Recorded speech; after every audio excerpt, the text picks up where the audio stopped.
சென்னையோட continuation vlog பார்க்கலாமா? போனதுமே ஃப்ரெஷ்அப் ஆகிட்டு டீ குடிச்சிட்டு அப்படியே நாங்கள் கிளம்பிட்டோம். அவார்டு எங்கே வச்சு நடந்துச்சு அப்படின்னு பார்த்தீங்கன்னா, கிரசன்ட் காலேஜில் வச்சு தான் நடந்துச்சு. ஸோ நாங்களுமே கரெக்டான டைமுக்கு அங்கே போய் ரீச் ஆகிட்டோம். சரிம்மா நீ போனதெல்லாம் ஓகே, உன்னோட சாக்லேட் போய் கிடச்சிதா இல்லையா அப்படின்னு நீங்கள் கேட்குறது எனக்கே புரியுது. ஸோ போனதுமே நான் ஃபஸ்ட்டு அதை தான் போய் விசாரித்தேன். அப்போ அவங்க என்ன சொன்னாங்க அப்படின்னா, நாங்கள் வந்து நேற்றே ஆள் அனுப்பி சாக்லேட்டை வந்து வாங்கிட்டோம் சிஸ்டர், உங்களோட ரிட்டர்ன் கிஃப்ட்டை வந்து நாங்கள் வந்து போட்டுட்டோம். ஸோ நீங்கள் ஒன்றும் கவலைப்படாதீங்க அப்படின்னு சொன்னாங்க. அப்போ தான் எனக்கு ரொம்பவே நிம்மதியாக இருந்துச்சு. ஆஃப்டர்நூன் தானே உங்களுக்கு ப்ரோக்ராம், அப்புறம் எதுக்கு நீங்கள் மார்னிங்கே போனீங்க அப்படின்னு சொல்லிட்டு ஒரு சில பேருக்கு டவுட் இருக்கும். என்னோட தங்கச்சி வந்து மெஹந்தி ஆர்டிஸ்ட் அவார்டுக்காக அப்ளை பண்ணியிருந்தாங்க. ஸோ அவங்களுக்கு காலையில் கொஞ்சம் காம்படிஷன்லாம் இருந்துச்சு அப்படிங்கிறதுனால தான் நாங்கள் வந்து காலையிலேயே அங்கே போயிட்டோம்.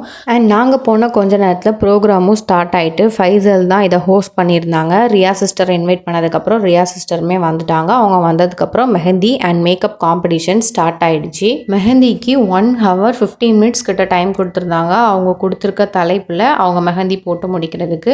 ஆக்சுவலாக என்ன டாபிக் அவங்களுக்கு கொடுத்துருந்தாங்க அப்படின்னு பார்த்தீங்கன்னா, இண்டிபெண்டன்ஸ் டே அப்படின்ற தலைப்பில் தான் கொடுத்துருந்தாங்க. ஸோ ப்ரோக்ராம் ஸ்டார்ட் ஆனதும் எல்லாருமே வந்து ரொம்ப ஈகராக வந்து மெஹந்தி போட ஸ்டார்ட் பண்ணிட்டாங்க. அண்ட் என்னோட சிஸ்டர் இந்த மெஹந்தி தான் போட்டிருந்தாங்க. எப்படி இருக்குது அப்படின்னு சொல்லிட்டு மறக்காமல் கமெண்ட்ஸு சொல்லுங்கள். காம்படிஷன் முடிஞ்சதுக்கப்புறமா எல்லாரும் சேர்ந்து நின்று ஒரு குரூப் ஃபோட்டோவுமே எடுத்திருந்தாங்க.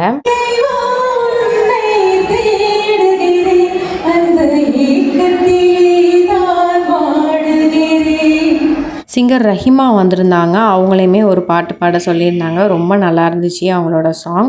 அதுக்கப்புறம் ஃபேன்சி ட்ரெஸ் காம்படிஷன் எல்லாமே நடந்துச்சு. அதுக்கப்புறம் மெஹந்தி காம்படிஷனில் பார்ட்டிசிபேட் பண்ண எல்லாத்துக்குமே வேர்ல்ட் ரெக்கார்ட் பேட்ச், அது கூடவே ட்ராஃபி ப்ளஸ் சர்டிஃபிகேட்டுமே கொடுத்துருந்தாங்க. ஸோ என்னோடய சிஸ்டருக்குமே அது கொடுத்துருந்தாங்க. ஸோ இதுக்கப்புறம் என்னென்ன ப்ரோக்ராம்லாம் நடந்துச்சு அப்படிங்கிறத நெக்ஸ்ட் வீடியோவில் பார்க்கலாம். அது வரைக்கும் ஸ்டே டியூன். தேங்க்யூ.